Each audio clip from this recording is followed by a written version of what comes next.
So we've talked about these man-made UFOs and the fact that we have all this technology that is not being made public because there's a lot of interest that would rather it not be made public. And we're talking about if we approach these people, they could use, by any means necessary, a way to keep us from getting that technology, and it could be fear.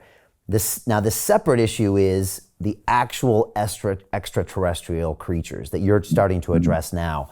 And so, as I've read in your research and you're talking about now, these atomic explosions that started kind of in the 40s, as we know, was a signal to them, and that's why we saw a lot of these sightings after it. But I think still a lot of people are having a hard time getting their head around the fact that there are man-made UFOs, and then there are these extraterrestrials, which again is the subject of Hollywood movies.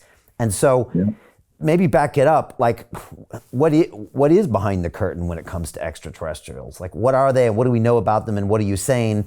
And then maybe you can talk about some of these incidents. Well, one of the whistleblowers we had for the first disclosure project, National Press Club event in 2001, was on a retrieval team. And he at that time said that they had cataloged about 69 different species from different star systems. So it's not just one, the caricature, the bug-eyed, whatever. It's, that's just caricature. We know for a fact there are multiple civilizations. There's one species that's only about 1.5 feet tall. There's one that's about 3 feet tall. There's one species that's at least 10 feet tall, and everything in between. They appear to be working together cooperatively. They seem to be very concerned with the trajectory we're taking with these weapons of mass destruction and going into space, and having captured their ET technologies, becoming to deploy them against ET assets. So we have increasingly, with greater accuracy, been able to track, target, and destroy extraterrestrial vehicles, which is why we have 122 documented cases in my archive. However, I know of a black site and its commander that knocks down 2 or 3 extraterrestrial vehicles per year in a certain area out in the desert out west in the United States. So with one of these EMP type electromagnetic pulse weapons. So I think that the ETs are very concerned, but if you look at it, and it's the images we have of some of them, it's quite clear that, they're kind of bimorphic, a head, 2 arms, 2 legs, but then there's enormous difference after that. What seems to be consistent is that they're highly socially organized and highly intelligent, and they've somehow learned to live peacefully. Otherwise, they would have destroyed themselves. I mean, look at it. Even if we had detonations in the 50s of thermonuclear weapons on a large scale in the 60s, it was called mutual assured destruction. It would have been the end of all life on Earth. When you reach the interstellar transportation level, where you can travel across the vastness of space, that technology is so much more advanced that if it's weaponized, it would be a nanosecond for a world to be destroyed. So they obviously are more socially, and I would argue spiritually, more developed than we are. They're certainly not overtly hostile, but there's every indication that they're not happy with our hostility and what we're doing. So I think there's a problem there that needs some diplomacy and needs to be looked at in a more serious fashion by people other than military. And we got our UFO technology from them. Is that what you're asserting, that we got their downcrafts and that's how we were able to learn that technology and then develop it for our own weapons use? Partially. Now let's unpack this documentary we just released called The Lost Century, and everybody can see it on Amazon or iTunes. Yeah, how do people watch that? Because it's fascinating. It's called The Lost Century and How to Reclaim It. How can they find it? Oh, it's on all the platforms. Okay. You see it on Google Play or your iTunes or Store or Apple TV or Amazon, anywhere you want to. Okay. So what was interesting about this is that in the making of this film, we pull it out of my archive, the history of people like T. Townsend Brown back in 1928, 29, using very high voltage systems, causing objects to levitate. It was reproduced in the Kautsky-Frost experiment in Germany in the late 20s. So there were already, not just leave out the whole ET technology part of it, breakthroughs happening in people stumbling across this phenomenon using very high voltage systems at certain frequencies, cycles per second.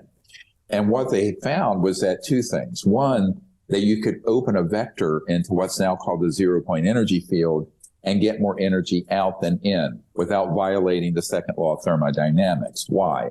Because there's this vast energy field that's been proven to exist, known as the zero-point energy. And some people call it the quantum vacuum, the energy of the quantum vacuum. Well, those started to be accidentally stumbled upon by geniuses like Nikola Tesla and others. But T. Townsend Brown took it a step further, where he used certain kind of voltages and frequencies where things took on the ability to look like they're levitating. So it had a mass cancellation quality, which I won't get into the physics of it, but we understand it. And that got done again and reproduced in Germany. Well, nobody knows this, right? So we put this in the film. And so what happened, you had a stream of technology that was already becoming classified from the 20s, 30s, 40s that joined with capturing extraterrestrial vehicles. Those two streams joined into a river and became the biggest R&D project in the history of the United States. How do I know this? We have a authenticated by the Canadian government top secret document dated 1950, where it describes by a gentleman named Wilbur Smith, who is tasked to find out what the heck the Americans were doing out there in the desert.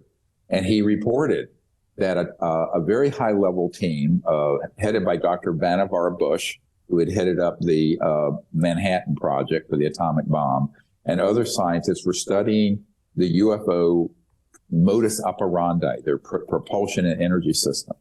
And they said that the flying saucers, quote unquote, are real. This is 1950. And that the matter was so secret that it was classified more highly than the development of the hydrogen bomb. Now, to give you some context, that was the ultimate doomsday weapon. And it did not get detonated until 1952.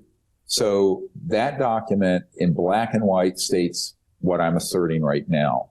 And we have assiduously collected these over the years and put them together to sort of create this picture. Because what I've had to do, to be frank with you, is to take tens of thousands or hundreds of thousands of data points like that document or a witness testimony who has a very narrow amount of information, like Mr. Fravor, and put it into a mosaic, a picture. And that's, your whole intelligence analysis part of this, which is much more difficult. But what we need the public and our leaders to begin to have is a much deeper understanding of all these issues than we chase this object off the coast of California. Really, in 2001 at the National Press Club here in Washington, we had pilots and people who had retrieved the ET craft. All that was out and was seen by 800 million people in 2001.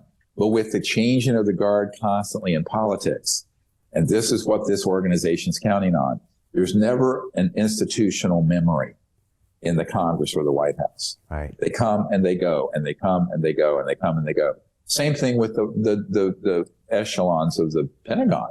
You rotate into being the director of Office of Naval Intelligence and in and out.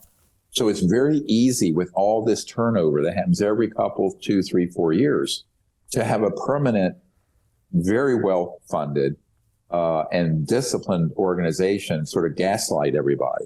And that's really how they've gotten away with it. So we're trying to break that very unfortunate pattern. So Jim Rickards has just recorded a video that's not available to anyone in the public, and he's going to be talking about how this upcoming recession is going to be fast, it's going to be bloody, it's going to be nasty. But at the same time, he's going to show you how you can position yourself to profit from all of this chaos.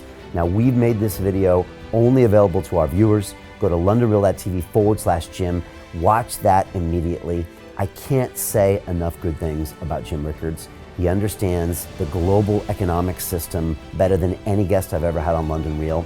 His predictions are almost uncannily true, and you can learn how to profit from his vision, from his expertise, and his understanding of economics. So go to londonreal.tv/Jim or click the link below.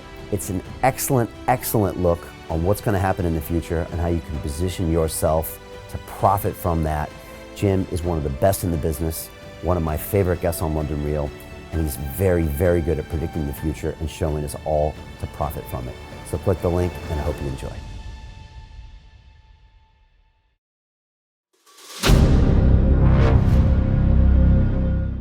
I'm looking for partners, collaborators, colleagues who want to join forces with me around the globe and create real value, generational wealth, and financial freedom for everyone else around the world. Get involved in the cryptocurrency markets, get involved in the NFT markets. This is your moment. Life all comes down to a few moments. Don't let this pass. Now it's not too late. Next year's going to be too late. Ultimately, this is about freedom. That's the way I see it.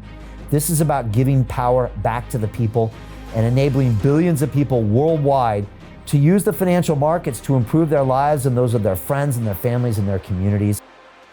Honestly, I think it's a violation of human rights not to allow people basic access to financial services. Because right now people are being kept in the dark, they're being robbed of education, and it's a travesty. And so I'm looking for people that want to join me and be a part of this solution. And that all happens inside the DeFi Academy. The gains my students are making are absolutely amazing. Double, triple digit gains in the first month alone. That's amazing.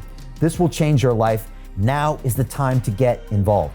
I'm gonna tell you exactly how my students in my academy made money in the last 30 days. I'm talking about real trading results.